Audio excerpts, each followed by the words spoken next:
So, reading from Zechariah chapter 14, verse 12. This is the plague with which the Lord will strike all the nations that fought against Jerusalem. Their flesh will rot while they are still standing on their feet. Their eyes will rot in their sockets, and their tongues will rot in their mouths. On that day men will be stricken by the Lord with great panic. Each man will seize the hand of another. They will attack each other. Judah too will fight at Jerusalem. The wealth of all the surrounding nations will be collected, great quantities of gold and silver and clothing.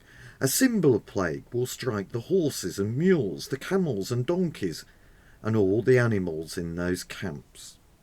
Then the survivors from all the nations that have attacked Jerusalem will go up year after year to worship the King, the Lord Almighty, and to celebrate the Feast of Tabernacles. If any of the peoples of the earth do not go up to Jerusalem to worship the King, the Lord Almighty, they will have no rain. If the Egyptian people do not go up and take part, they will have no rain. The Lord will bring on them the plague he inflicts on the nations that do not go up to celebrate the Feast of Tabernacles. This will be the punishment of Egypt and the punishment of all the nations that do not go up to celebrate the Feast of Tabernacles. On that day, holy to the Lord will be inscribed on the bells of the horses, and the cooking pots in the Lord's house will be like the sacred bowls in front of the altar. Every pot in Jerusalem and Judah will be holy to the Lord Almighty, and all who come to sacrifice will take some of the pots and cook in them. And on that day there will no longer be a Canaanite in the house of the Lord Almighty. When will it end? Isn't that a question you find yourself asking from time to time? How will it end? When will it all end? Perhaps that's a question you're asking today, in the midst of a pain or particular trial you're going through. When will it end? Today we reach the end of Zechariah. And how will it end? Well, it ends with transformation. The nations will be transformed. Jerusalem will be transformed. And you and I will be transformed. Verses 3 to 19, we see the nations transformed. A plague is sent against the enemy nations, and it will be complete destruction. It will be an absolute destruction. God is so great that his enemies cannot stand against him. It will be so absolute, we read in verse 15. It will even strike their animals.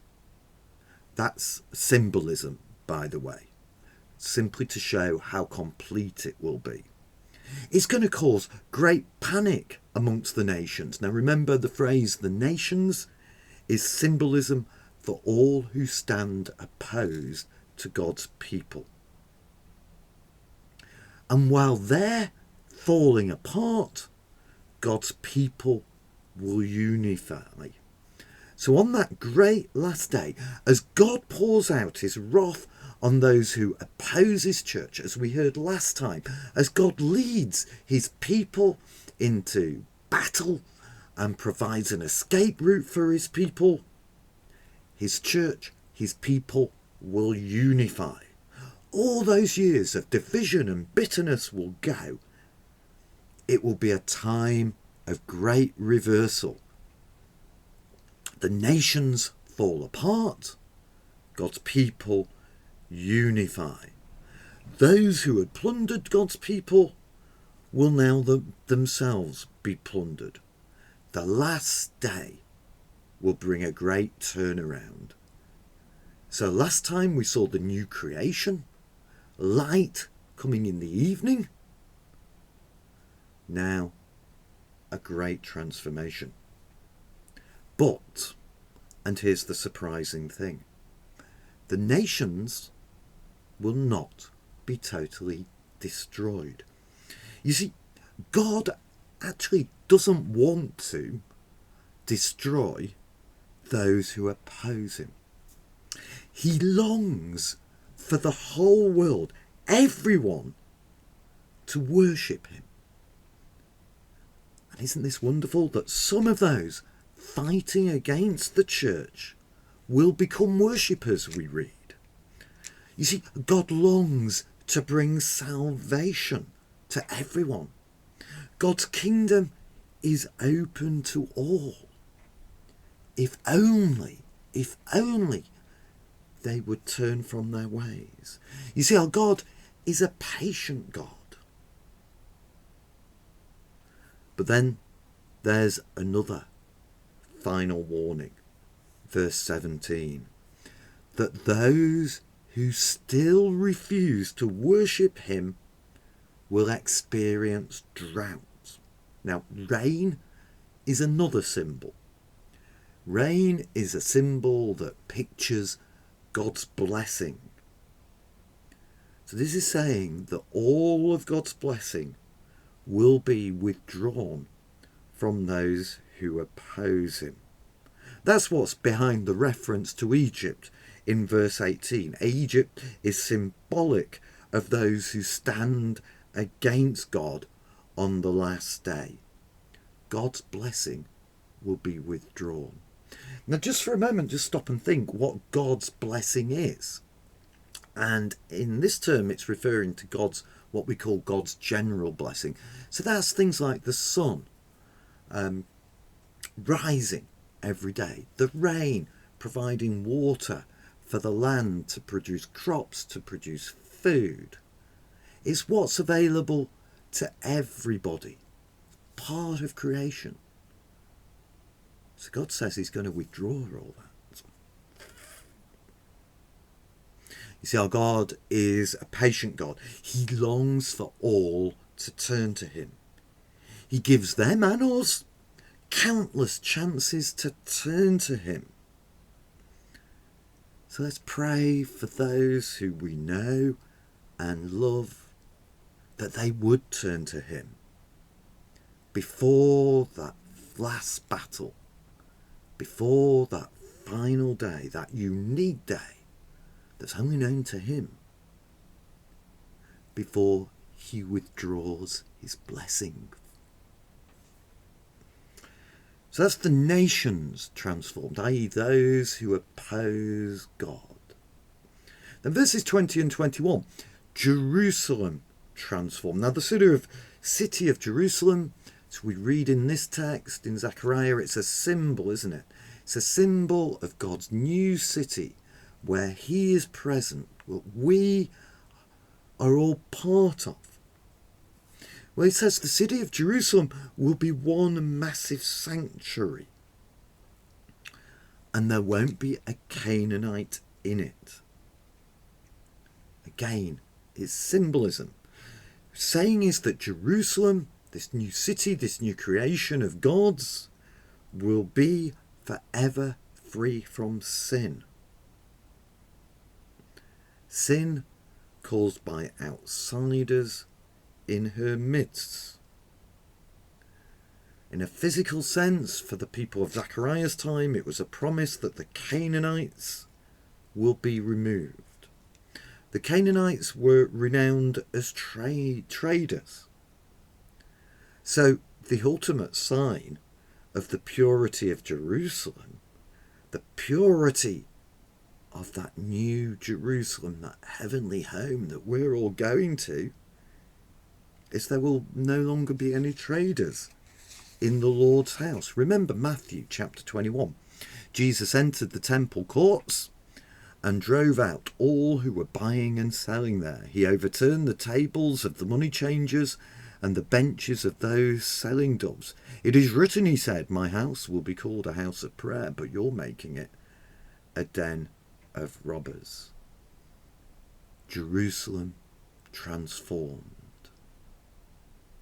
And then thirdly, you and I will be transformed. You see, I don't know, as you were listening to that or as you were reading it, do you ask the question, what on earth have bells on horses and cooking pots got to do with anything? I haven't done a word search on it, but I do wonder whether cooking pots, this may well be the only reference in the Bible to them. Maybe that's a job for later today. But what's that about? Well, it's all about holiness. The point is that the people and the city will be so holy that even these things that we may consider insignificant will be fully dedicated to God. All of life will be for the glory of God. You know, that includes you and me. Now, I don't know about you, but I've never really thought of holiness as my destiny. If I'm honest, I'm not holy now. You aren't either. You and I, well, sadly, we're sinful. And you know, the more that we live, the more we become aware of it, don't we? But your destiny and my destiny is holiness. Remember, 1 Peter chapter 1. But just as he who called you is holy, so be holy in all you do. For it is written, be holy, because I am holy. Our destiny is holiness. To be just like Jesus. Now we tend to think, I suppose, of love as being our ultimate destiny. We think of destiny in terms of our relationship with God. We look forward to that day when we will be able to love him more fully. And that's not wrong. But it's actually not the way the Bible speaks of our future. You know, the reason why your relationship, my relationship with God are not as they should be is because at the moment we're not holy. The reason why our relationships with other people are not as they should be is because we're sinful. We need holiness. And one day, when we die, we will be holy. For then we will be like Jesus. So for now, Peter tells us we must strive to be holy, set apart for God's purposes. That's what 1 John chapter 3 talks about. Dear friends, now we are children of God, and what we will be has not yet been made known. But we know that when Christ appears, we shall be like him, for we shall see him as he is. And all who have this hope in him purify themselves just as he is pure. One day, when Jesus returns, when we're taken, gathered into that new Jerusalem, we will be holy. In the meantime, in this world, that means living our lives in obedience to him. Whether we're in our office or at school, whatever we're doing, God's holiness should be seen through us. But it'll only be complete when we're the other side of the grave, or Jesus has returned, whichever is sooner, and we're gathered up into that new Jerusalem. And you know, this is what Zechariah has been talking about all along. Zechariah is about God's plan to bring his people home, to defeat their enemies, so that holy to the Lord will be inscribed on your forehead and my forehead. And we will be God's holy people forever. living in a new Jerusalem, secure, without fear, living in peace, God's blessings flowing like living water from the throne, covering the whole land for eternity. Secure, without fear, united in our worship of Him. That is what Zechariah is all about. You and me transformed.